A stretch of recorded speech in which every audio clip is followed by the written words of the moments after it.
Next expose. The co-founder of a huge private equity firm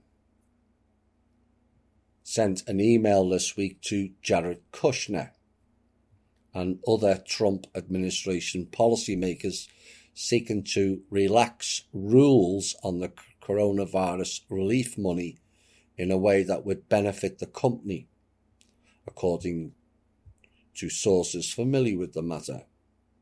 Now, Kushner's family real estate business has financial ties to the company known as Apollo Global Management.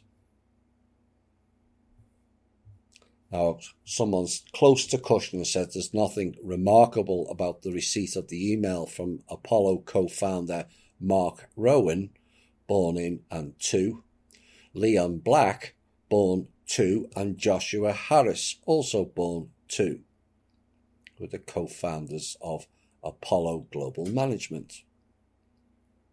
And they said, well, Mr. Kushner gets hundreds of proposals from all sorts of people, but Apollo is not just any business. It made a $184 million loan in 2017 to Kushner companies. Oops. And Jared Kushner, Mr. Trump's son-in-law and senior advisor, retains an interest in the company. So the email that was obtained by the portal people went out to Apollo clients and other policymakers, and it makes a recommendation about a $100 billion loan program recently announced by the Federal Reserve to backstop lenders and investors. A program, it was said, designed to inject cash into the financial system to prevent it from freezing up. Can anyone say cartel? This is the levels of skullduggery that are going on in the government now. All kinds of financial scams being run, designed to leverage money to give the illusion they have it and also pacify the public with checks. We'll cover that more later.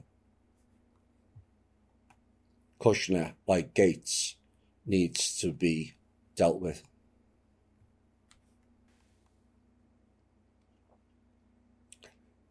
This is something else that we've covered recently.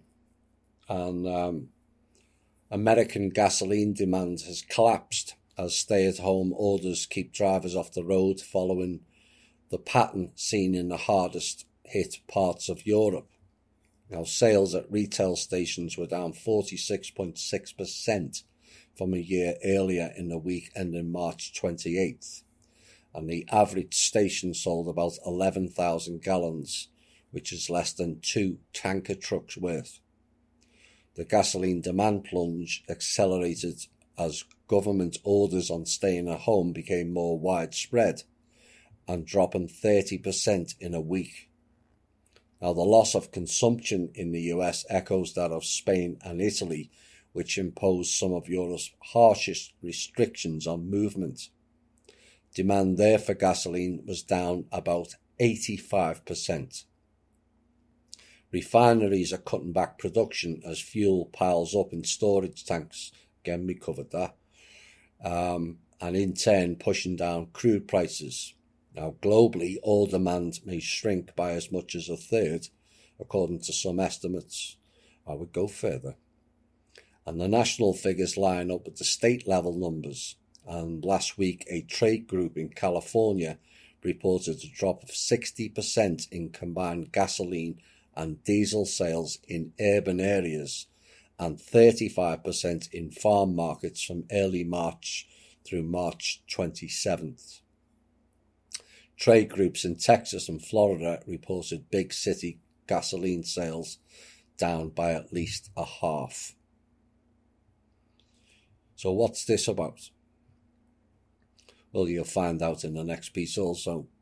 But this is about the lockdown and the less use of oil solves their other problem we've highlighted in the show. of a glut of oil and nowhere to store it.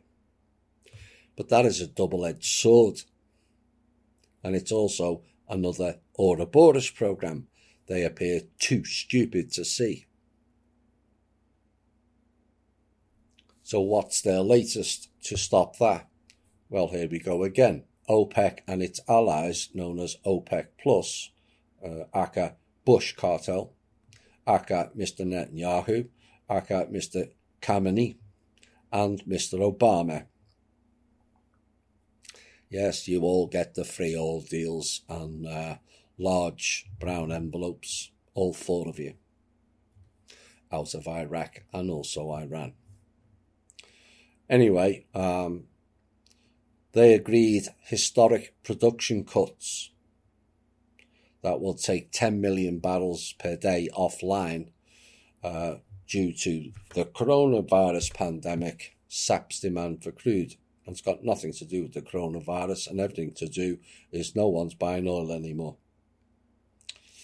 And the group will cut 10 million barrels per day in May and June, 8 million barrels a day from July through to the end of the year, and 6 million barrels per day beginning in January 21 and extending through April 2022.